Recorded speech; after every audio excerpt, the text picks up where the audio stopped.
Ito palagi sa win rate ko. Meron ako dito 50 Marquez and 94% win rate. 26 Maniac and 8 Savage. At ang win rate naman ng Granger ko is 100% win rate with 34 matches. 5 man pala kami dito guys. Tapos ang kasama ko dito si Gob's Place tsaka si Silent at with friends. Kung hinaharap ko naman guys yung item at emblem ko at ito yun.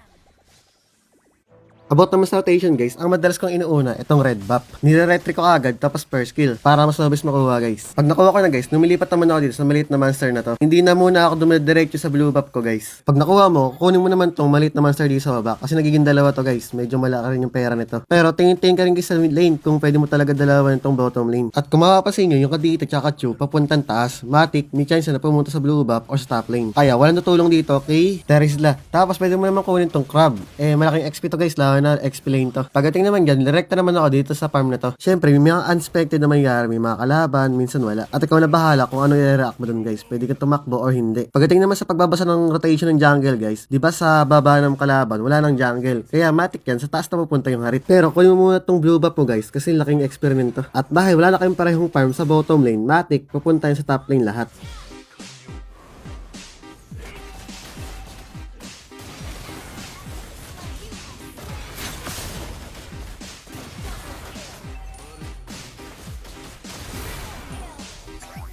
Pag wala nangyari or nagkapatayan, pwede mo i-check yung mga farm ng kalaban kung meron pa, tas kunin mo. Kung jungle ka guys ha, mas mabilis. Check ko rin dito kung lalabas yung red buff ng kalaban at lalabas nga.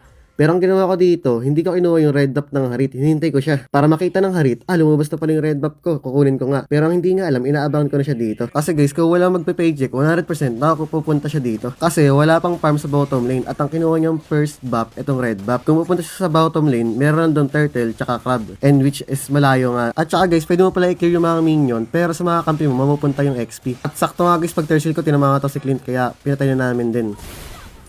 At pagtapos ng lahat ng nangin guys, pupunta na ako sa first turtle dahil 2 minutes pa lang. At pwede mo i-clear yung mga minion para may stacks ka guys. Yan. Kaya dahil matataas na yung stacks ko or gold ko and XP, kaya mabibis ko na mapipitas yung mga kalaban dito. Pagdating naman dito guys sa turtle, meron ditong blue up ng harit kasi hindi niya pa nakakuha. At sakto guys, pag third skill ko nakuha ko at pinatay ko rin si harit. Tsamba lang yun guys ha, kasi ano yun, alam ko kasi hindi niya pa nakakuha yung blue up doon. Meron pang mark sa taas, tapos hindi nawawala yung mark. Ibig sabihin, itatago niya yung jungle doon. Tapos hindi siya gamit ng retry kasi may turtle nga. Kaya pag third skill ko, nasaktan ko guys.